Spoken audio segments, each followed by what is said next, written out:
Hello. అయ్యా అయ్యా మీరు మధ్యలో కట్ అయ్యండి. అవునండి. ఆ, ఆ, మీటింగ్లో చిన్న చిన్న విషయం, నేను బైబిల్ చదివానయ్యా.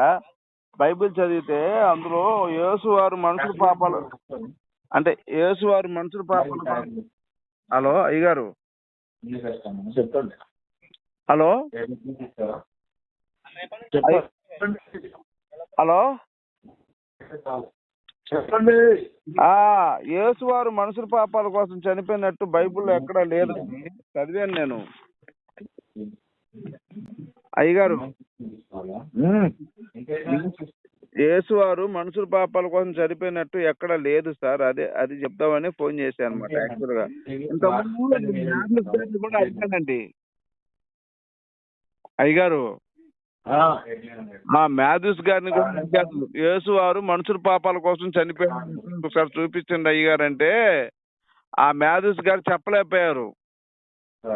మాస్టర్ మాథ్యూస్ గారు మీరు కొంచెం చెప్తారా, యేసు వారు మనుషుల పాపాల కోసం ఎక్కడ చనిపోయారు ఒకసారి?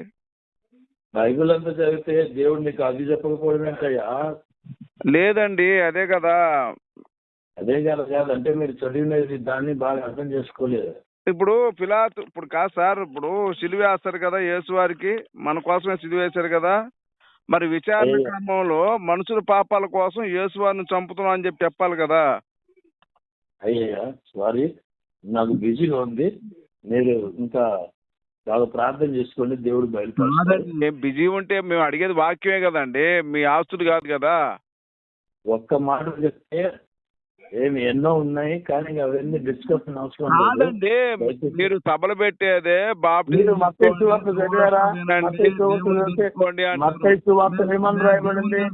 ప్రజల పాపం కొరకు ప్రాణం పెట్టాడని రాయబడింది.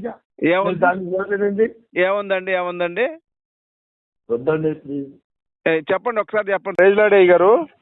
ప్రైజ్లాడు బ్రదర్. ఇన్స్టాగ్రామ్ లో మీ వీడియోస్ అవి చూస్తుంటానయ్యా. హలో అయ్యా వినిపిస్తుందా అండి? హలో అయ్యా ప్రైజ్లాడే గారు. హలో హలో అయ్యగారు. చెప్పండి అన్న. నేను ఇన్స్టాగ్రామ్ లో మీ ఇవన్నీ చూస్తున్నాను వీడియోస్.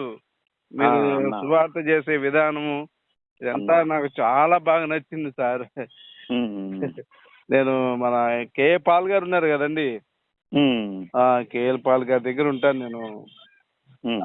అయితే నేను వీడియోస్ చూస్తూ మీ సువార్త చూశాను నేను. ఇది కదా సువార్త, ఇంత మంచిగా సువార్త చేస్తున్నారు, వీరికి తగిన గుర్తింపు రావాలి అని చెప్పి అనుకున్నాను. అందుకే కాల్ చేసి అభినందిద్దామని కాల్ చేశాను అయ్యగారు. చాలా మంచి సువార్త సార్, చాలా అద్భుతంగా చేస్తున్నారు. ఎక్కడ మీరు ఉండేది? మేము ఉండేది హైదరాబాద్ అండి. అది ఎక్కడెక్కడ సువార్త మీరు ప్రకటించడం అయ్యగారు? అంటే సువార్త అంటే ఏం ప్రకటించేది ఏమి లేదండి. అది మామూలుగా మేము మా చర్చ్ దగ్గర చేసింది. అది చర్చ్ స్ట్రీట్ లోనే, అది ఎక్కడా కాదు. అక్కడ మొత్తం క్రిస్టియన్సే ఉన్నారు ఆ స్ట్రీట్ లో, వేరే బయట వాళ్ళు ఎవరు కాదు. ఓన్లీ క్రిస్టియన్స్ ఉన్నటువంటి ఆ హౌజెస్ దగ్గర అంతే, ఆ చర్చ్ స్ట్రీట్ లోనే అంతే. వేరే దగ్గర కాదు, వేరే దగ్గర బయట ఇంకా ఎవరికి నచ్చిన మతం వాళ్ళు స్వీకరిస్తారు కదా. ఇంకా పోయి చెప్పేది ఏముంది, ఒకళ్ళు చెప్తే మారేది ఏమి ఉండదు కదా. ఓకే ఓకే అయ్యగారు, చెప్పండి. అయ్యా నేను యాక్చువల్గా ఈ బాప్టిజం కూడా ఈ మధ్య కాలంలో తీసుకున్నానండి. ఇంతకుముందు నేను కూడా హిందువునే. ఇదిగా మనకి కేపాల్ గారి దగ్గర ఉంటాను. వాళ్ళ బ్రాంచ్ లో మేము వర్క్ చేస్తుంటాం సార్. యాక్చువల్ వైజాగ్ లో ఉంటాను నేను. వాళ్ళ ఇక్కడ వైజాగ్ లో ఒకటి కళ్యాణ మండపం ఉందండి. అది మన క్రైస్తవుల పెళ్లిళ్ళన్నీ ఇక్కడే అవుతాయి వాళ్ళే. అది చూసి నేను కాల్ చేద్దామని కాల్ చేశాను అనమాట. అయితే నాకేంటంటే నేను బైబిల్ చదివాను అయ్య గారు. చదివితే కొన్ని నాకు డౌట్లు వచ్చినాయి అనమాట. ఇప్పుడు ఇదేంటంటే మీరు నేను ఫ్రీగా ఉన్నప్పుడు మీరు ఫోన్ చేస్తారా? అంటే నేను ఇప్పుడు కొంచెం 2 నిమిషాలు అయ్యారు పెద్దగా, మీకు టైం అంటే నేను వేరే బయట ఉన్నాను. అది మీ కాలేజ్ దగ్గర కాలేజ్ దగ్గర ఉన్నాను, అందుకోసం. ఒక్క విషయమేనండి, ఏం పెద్ద చెప్పండి చెప్పండి చెప్పండి. యేసు వారు మనుషుల పాపాల కోసం చనిపోయినట్టు నేను చదవలేదండి అసలు బైబిల్లో ఎక్కడ కూడా. ఏంటండి అర్థం కావట్లేదు. మనం బాప్టిజం తీసుకుంది యేసు వారు మరణాన్ని నమ్ముకునే కదా. అలా యేసు ప్రభు వారు మన కోసం చనిపోయారు, మన పాపాల నిమిత్తం ఆయన బలియాగం అయ్యారు అనే కదా మనం బాప్టిజం తీసుకునేది అయ్యారు. చెప్పండి చెప్పండి. అయితే మీ క్వశ్చన్స్ ఏవైతే ఉన్నాయో, మీకు ఏవైతే డౌట్స్ ఉన్నాయో అవన్నీ రాయండి బ్రదర్. ఒక్కటే నాకేం డౌట్ లేవండి, రాయండి. ఎందుకంటే మనకి బైబిల్ పరంగా ఏంటంటే డెప్త్ గా స్టడీ చేస్తేనే అది అర్థమవుతూ ఉంటది. ఆల్రెడీ మీరు చదువుతూ ఉన్నారు కాబట్టి బైబిల్ కొంచెం తొందరగా చెప్పండి, ఎందుకంటే నేను కాలేజ్ దగ్గర సర్టిఫికేట్ తీసుకోవడానికి వచ్చాను. అది అందుకోసం నేను చిన్నగా మాట్లాడుతున్నాను. కోసం యేసు వారు చనిపోయిన అంశం అక్కడ చూపిరా లేదు అని ఇక్కడ నేను చూశాను. ఒక అతను పాస్టర్ గారే ఆయన చర్చ్ పెట్టి మూసారు మా ఇంటి పక్కన. మామూలుగా వాళ్ళ గురించి వీళ్ళ గురించి ఎందుకు, తాడిచెట్టుపాలెంలో మా చర్చ్ ఉంది. ఆయన నాకు బాప్టిజం ఇచ్చిన ఆయనే చర్చ్ మూసిస్తాడు. ఎందుకయ్యా అంటే అసలు యేసు వారు మనుషుల పాపాల కోసం చనిపోయింది పచ్చి అబద్ధం అండి. నేను బాగా చదివాను, ఇన్నాళ్ళు నేను కూడా పొరపడి మీ అందరికి నేను బాప్టిజం ఇచ్చాను. మనుషుల పాపాలు ఒకసారి మనం కూర్చుంటే ఫ్రీగా ఉన్నప్పుడు డిస్కస్ ఎవ్రీథింగ్ బ్రదర్. కాదండి, మనం అన్ని విషయాలు మనం మాట్లాడుకోవచ్చు. ఎందుకంటే సమాధానం లేకుండా ఉండదు, సమాధానం దొరకకుండా ఉండదు. ఆల్రెడీ మీరు బైబిల్ చదువుతున్నారు అని చెప్పి అంటూ ఉన్నారు కదా సార్. నాకేం వద్దండి, యేసు వారు మనుషుల పాపాల కోసం చనిపోయిన అంశం ఒక్కటి చూపించండి. ఓకే ఓకే ఓకే ఓకే మీకు ఎక్కడ ఉంటుంది సార్? మీకు మొత్తం వివరాలు కావాలా మీకు? ఒక్క విషయం బైబిల్లో ఎక్కడున్నది కాదు, మీరు బైబిల్లో ఎక్కడున్నదో కావాలి అని చెప్పేసి ఆ వివరాలు కదా తప్పనిసరిగా చెప్దాం. యేసుక్రీస్తు ప్రభువారు మనుషుల పాపాల కొరకు మరణించారు, అందులో ఎటువంటి సందేహం లేదు. అది బైబిల్లో ఉన్నది అండి, అది క్లియర్. ఆ డౌట్ ఏదైతే మీకు ఉన్నదో అది తప్పనిసరి క్లియర్ చేస్తారు, అందులో ఇబ్బంది ఏం లేదు. చెప్పండి సార్, మీరు పాస్టర్ ఒక్క విషయం చెప్పండి అంటే మీరు ఎంతో మందికి బాప్టిజం ఇచ్చి ఉండొచ్చు. ఆ విషయం నాకు చెప్పండి సార్. మనుషుల పాపాల కోసం యేసు వారు చనిపోయిన అంశం అక్కడ చూపించండి. ఇప్పుడు పిలాతు దగ్గర కూడా ఈడు దొంగతనం చేశాడు అనో, లేదంటే ఈడు దేవాలయాన్ని కట్టించి 3 రోజులు కట్టిస్తాడనో, లేదంటే ఈడు దేవుడి కన్నా గొప్పవాడిని అంటున్నాడనో, ఈ అభియోగాల మీద అతని మీద విచారణ జరుగుద్ది ఇది పిలాతు దగ్గర. అలా కాకుండా యేసు వారిని మనుషుల పాపాల కోసం చంపండి, ఇందు నిమిత్తం యేసు వారు పుట్టారని అక్కడ లేదు విచారణ క్రమంలో. ఇప్పుడు యోహాను సువార్త 3:16 ఏం చెప్తుంది brother? God so loved the world, అంతే కదా. దేవుడు లోకమును ఎంతో ప్రేమించను, ఈ ఓన్లీ బిగాటెన్ సన్, దేవుడు that whoever believes in him should not perish.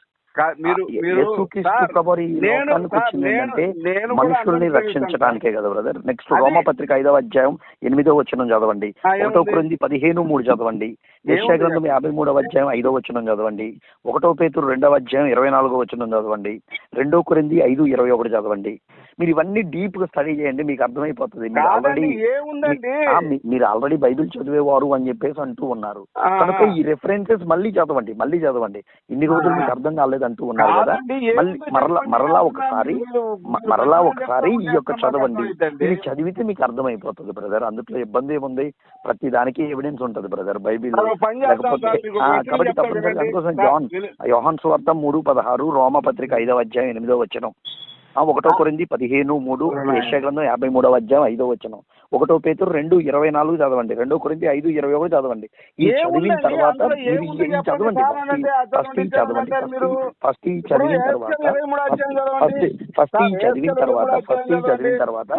అడగండి. ఇవి అడగకుండా మీరు ఏదో అడిగేసి దాని నుంచి అది కరెక్ట్ కాదు, ఇది చూడండి సార్, ఇది చూడండి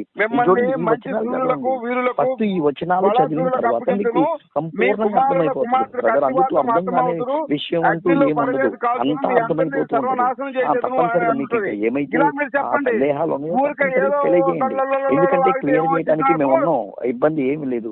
మీకు వచ్చిన అరే ప్రతి డౌట్ కాదండి, కూడా మీకు క్లియర్ ఏమైనా చేస్తూ మెంటలా ఉంటాం. లేకపోతే పిచ్చా ప్రతి లేకపోతే ఏమైనా చెప్పడం ప్రతి పట్టిందా? డౌట్ ఊరికే క్లియర్ చేస్తాం. మాట్లాడతారేంటి?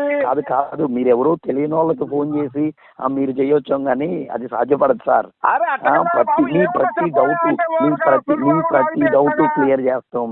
ఇప్పుడు ఏముంది మీరు ఎక్కడ చదవమంటేనే అసలు చదవడం లేదు, మనుషుల మీరు పాపాలు బాబు చదవమని అని ఏం చెప్పేసి చనిపోయిన అంటుంటేనే అంశం చదవడం లేదు. చూపిస్తున్నావు అంటే మీరు చదవమని చెప్పేసి అంటుంటే మీరు కాదు, మీరు రోమపత్రిక 5:8 దీవంటే ఏముంది దిగట్లే. రోమపత్రిక మీరు 5:8 1 కొరింథీ 15:3 దీవంటే దిగట్లే. అరే మీరు ఏముందో చెప్పింది చెప్పవా? తీయకుండా మా డౌట్ క్లియర్ చేయండి ఎట్లా? నాకు అర్థం ఇప్పుడు కాదు. నేను ఏముందో చెప్పింది కూడా చెప్పవా? మీరు వినాలి అంశం కదా. ఏంటి? మీకు తప్పనిసరిగా మీ డౌట్ క్లియర్ చేస్తాం, అందులో ఇబ్బంది ఏమి లేదు. ఏమండి?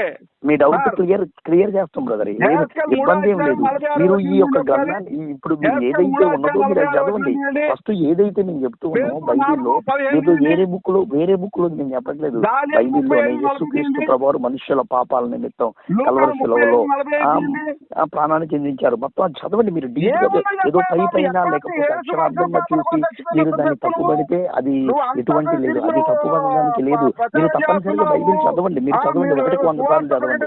తప్పనిసరిగా అందులో మీకు సమాధానం దొరుకుతూ ఉంటుంది. మీ ప్రతి ఒక్క డౌట్ ని మేము క్లియర్ చేస్తాం, మీ యొక్క ప్రతి డౌట్ ని క్లియర్ చేస్తాం, అందులో ఇబ్బంది ఏమి లేదు. ప్రతి డౌట్ మేము క్లియర్ చేస్తాం, మేము మీ ప్రతి డౌట్ క్లియర్ చేస్తాం, అందులో ఇబ్బంది ఏమి లేదు. మీరు నేను చెప్పినప్పుడు వినే పరిస్థితుల్లో లేరు కదా. మీరు ఫస్ట్ వినాలి, మీరు ఫస్ట్ వినే పరిస్థితుల్లో లేరు కదా బ్రదర్. మీరు వినే పరిస్థితుల్లో లేరు, మీరు వినే పరిస్థితుల్లో లేరు. ఇప్పుడు మీరు ఒక డౌట్ అడిగారు, మీరు ఒక డౌట్ అడిగినప్పుడు మీరు ఒక డౌట్ అడిగినప్పుడు మేము చెప్పింది ఏదైతే ఉన్నదో మీరు కూడా ఓపెన్ చేయండి. మీరు స్టడీ చేస్తే మీకు అర్థమవుతుంది. మీ ప్రతి డౌట్ క్లియర్ చేస్తాం, అందులో ఇబ్బంది ఏం లేదు.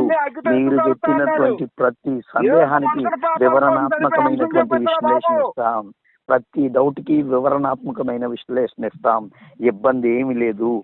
మీరు కాదు, మీరు ఎక్కడైతే ఉంటున్నారో వైజాగ్ లో పిడి సుందర్రావు గారు ఉంటారు, అక్కడికి వెళ్ళండి. మీకు దగ్గరలో ఉన్నటువంటి చర్చ కదా, మీరు వైజాగ్ ఉన్నారంటూ ఉన్నారు కదా, తప్పనిసరిగా అక్కడికి వెళ్ళండి. ఇంకా చాలా మంది ఉన్నారు పాస్టర్ సార్, లేదు సార్, తప్పనిసరిగా మీ యొక్క ప్రతి సందేహం కూడా క్లియర్ చేయబడుతుంది సార్. ఇబ్బంది ఏం లేదు సార్, మీ ప్రతి సందేహం క్లియర్ చేయబడుతుంది. ప్రతి పాస్టర్, ఏ పాస్టర్ అయినా మీ డౌట్స్ క్లియర్ చేస్తారు. కానీ మీరు వినాలి కదా, మీరు వినేటట్టు లేరు కదా. మీరు వినండి, నేను ఈ ఫోన్ కాల్ సంభాషణ మొత్తం నేను చూస్తూ ఉన్నాను, మీరు వినేటటువంటి పరిస్థితుల్లో మీరు లేరు. ఇప్పుడు మీరు వినండి, ఇప్పుడు మేము ఏదైతే చెప్తూ ఉన్నామో మీరు ఒక డౌట్ ఉంది అని చెప్పేసి ఉన్నారు, ఆ డౌట్ మేము క్లియర్ చేస్తాము అని చెప్పేసి చెప్తున్నాం. కానీ మీరు కనీసం నేను చెప్పినటువంటి రెఫరెన్స్ కూడా మీరు ఓపెన్ చేయలేకపోతున్నారు. మీరు నేను చెప్పినటువంటి రెఫరెన్స్ చదవండి,